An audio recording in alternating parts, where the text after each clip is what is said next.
स्वाति जी, मेड़ता श्री हरिवंश महाराज जी, आपके चरणों में कोटि कोटि प्रणाम। महाराज जी, मेरा प्रश्न है कि कर्म और धर्म में बड़ा कौन? कर्म करने वाले व्यक्ति के कर्म बहुत एकांतिक सुना नहीं होगा किसका है? हाँ, एकांतिक नहीं सुना होगा इसलिए प्रश्न किया है, क्योंकि एकांतिक में कई बार ये चर्चा हो गई है। कर्म वही जो धर्म से युक्त हो। अगर धर्म से युक्त नहीं तो कुकर्म है, वो कर्म थोड़ी कहा जा सकता है, वो कुकर्म हो जाएगा। जो धर्म विरुद्ध है वो कर्म नहीं है, वो कुकर्म है, अशुभ कर्म है। और जो धर्म से युक्त है उसे ही कर्म कहते हैं। तो ये जो भेद की कर्म और धर्म, ये सांसारिक शब्दों में है। शास्त्रीय शब्दों में धर्मयुक्त ही जो क्रिया है उसे कर्म कहते हैं, और जो धर्म के विरुद्ध है उसे कुकर्म कहते हैं। धर्म से विरुद्ध है उसे कुकर्म कहते हैं। महाराज जी, ये बहुत बड़ी एक भ्रामक वो फैल गई कि धर्म के नाम से मतलब ये होता है कि पूजा पाठ मतलब नहीं जाता, मंदिर नहीं जाता। धर्म मतलब ये क्या है? का मतलब केवल आरती कर देना, मंदिर जाना, पूजा पाठ कर देना, ये भी उसका एक अंग है।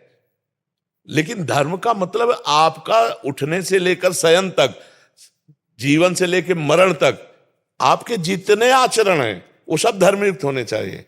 आपका उठना, आपका बोलना, आपका दिनचर्या, आपका खान पान, कार्यक्रम सब धर्म के अंतर्गत कर। अब जैसे एक अधिकारी है, उसका कर्म है निर्दोष को बचाना और दोषी को दंड देना।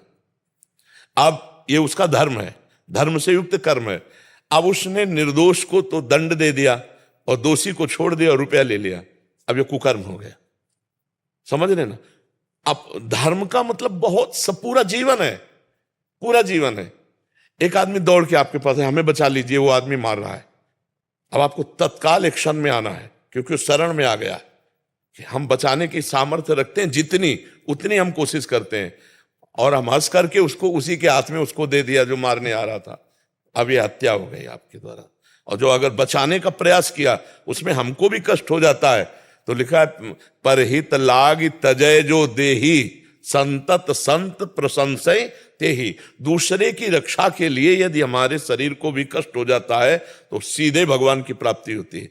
जैसे जटायु जी ने, जब सीता जी ने पुकारा हा राम, तो जटायु जी को आवाज में ऐसे दर्द लगा कि जैसे कोई किसी को कष्ट दे रहा है। तो आकाश में उड़े तो देखा कि विमान पर सीता जी को लंकाधिपति रावण।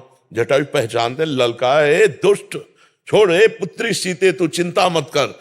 और कहां रावण और कहां जटायु, त्रिभुवन विजेता रावण और जटायु। तो जटायु ने पंखों से मार के काट के फेंक दिया, पंख उसके घायल कर दिया। अब इतना ही बस था कि चोंच और पंख और पंजे इसी से प्रारो, तो चंद्रहास के द्वारा काट, दिव्य तलवार उसके पास काट, तो जे ही गिरा तो भगवान का चिंतन हुआ। ये आगे पड़ा जटायु देखा, सुमिरत राम चरण की रेखा। तो जो महाराज दशरथ पिता थे, जो सौभाग्य दशरथ जी को नहीं मिला वो जटायु जी को मिला।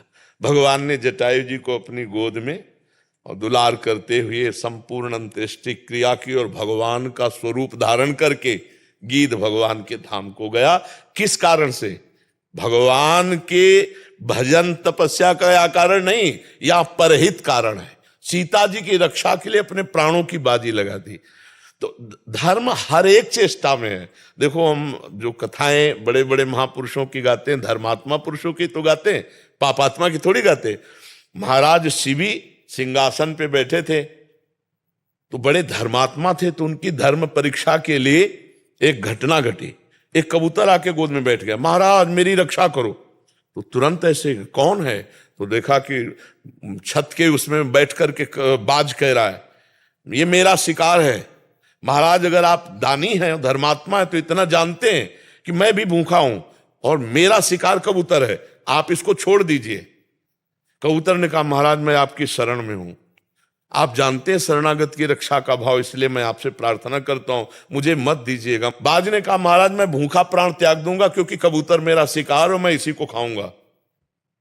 उन्होंने कहा, नहीं भाई बात मानो, अगर आपको मांस ही पाना है तो मैं अन्य पशुओं का मांस, जहां वध होता है पशुओं का, वहां से लाके आपको दे सकता हूं, लेकिन कबूतर नहीं दे सकता, ये मेरी शरण में आया। बोले, महाराज आपको पता है कि बाज जो है किसी मरे हुए पशु का मांस नहीं खाता, वो अपने आप शिकार करता और खाता है। महाराज मैं राजी नहीं हूं, मेरे भी प्राण रक्षा करो, कबूतर दे दो। तो उनका कबूतर तो नहीं दूंगा, अगर इस पर राजी हो कि तुम मेरा मांस ले लो तो मैं तुम्हें दे सकता हूं। तो हाँ ये बात हो जाएगी, आप अपना मांस दे दो। तो तराजू में एक तरफ कबूतर रखा और एक तरफ अपना मांस काटा। कबूतर 100 200 250 ग्राम का, पर भाई वो कबूतर तो था नहीं, वो तो साक्षात अग्नि देवता थे। अब वो जो जितना मांस रखते जाते उतने वजन बढ़ाते जाते, आखिरकार स्वयं बैठ गए और कहा बाज मुझे खा ले, लेकिन मैं कबूतर को नहीं दूंगा। उस देवराजेंद्र और अग्नि देवता प्रकट हो गए, बोले महाराज मैं ना तो कबूतर हूं ना बाज हूं, मैं देख रहा था तुम्हारे धर्म की परीक्षा, तुम्हारी जय हो महाराज शिवी का जो महाराज जी का। तो ये धर्म कोई एक छोटी मोटी क्रिया का नाम नहीं है कि कोई मंदिर चला गया अगरबत्ती कर दी तो धर्मात्मा है। धर्मात्मा जीवन की प्रत्येक चेष्टा धर्मयुक्त होनी चाहिए। संभाल के पैर रख रहे हैं, किसी जीव जंतु को न लग जाए, संभाल के बोल रहे हैं, किसी के हृदय न दुख जाए, हमारी हर चेष्टा धर्ममयी, तब वो धर्मात्मा कहा जाता है। परिभाषा में देखा जाए तो भागवतिक कानून जो सबके लिए नियमावली कह सकते हैं उसे, तो मतलब जो विधान बनाया गया शास्त्रोचित, तो उसको धर्म कहते हैं। हाँ, उसको कैसे चलना है, क्या आपका कर्तव्य है अपने पारिवारिक, उसको धर्म, ये वर्ड धर्म वहां लागू होता है। बिल्कुल सब धर्म भगवान के चरणारविंद से जुड़ने से अपने आप आ जाएंगे। जो भगवान से विमुख है वो धर्म को धारण करना बड़ा कठिन है। अब जैसे सबसे ज्यादा हमें दुखद घटना इस समय लगती है कि नौजवान जब अपने माता पिता को मारते हैं।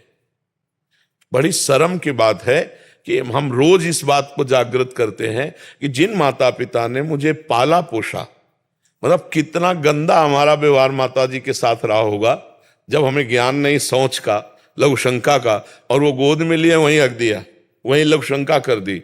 वो कभी हमको डांटे नहीं, हमको इतना बड़ा किया। और जब हम जवान हो गए और वो वृद्धावस्था में शरीर शिथिल है और वो लघु शंका वो निकल जाती है, सोच निकल जाती है, फिर जब वो गाली देते हैं, मारते हैं, तो लगता है कि मतलब कितना धर्म का ह्रास होता जा रहा है। बूढ़े माता पिता को अनाथालय में छोड़ देना या रोड पे छोड़ देना या मार पीट कर घर के अंदर बहुत दुर्दशा पूर्वक रखना, ये सब धर्म विरुद्ध आचरण है। और ऐसे आचरणों से आपका जीवन आगामी बड़ा दुखद होगा।